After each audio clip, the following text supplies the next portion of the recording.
Hello, you wonderful peoples. Today we are looking at adding and subtracting rational expressions, but focusing just right now on like denominators.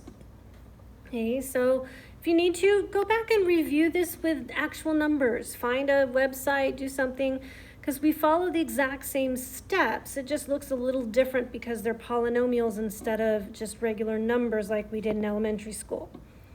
All right, so here's our basic steps for adding or subtracting. You add or subtract the numerators, which is just combining like terms. Keep the denominator the same. Then it looks like multiplying and dividing. Factor and reduce.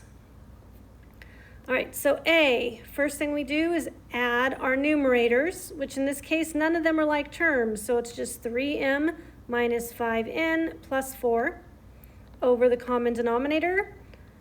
This is not factorable, so nothing reduces. That's our answer. And a lot of times when you're adding and subtracting, you don't end up reducing. All right, so B, we're going to subtract our numerators. So in this case, 3a minus 5a, I get negative 2a minus 6 over our common denominator. I then factor. The numerator has a negative 2 in common, leaving a plus 3. The denominator is a difference of squares, leaving a plus 4 times a minus 4. So this time it was factorable, but nothing reduced. That's our answer. It just stayed. All right, so C, I'm going to subtract. One thing to remember to do with the minus sign is distribute it. A minus A, the A's are gone. 2b minus negative 3b becomes a plus 3b, so we get 5b over the common denominator.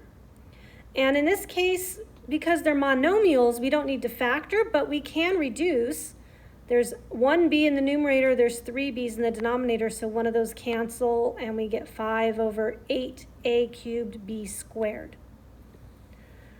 All right, and D, I'm going to add my numerators.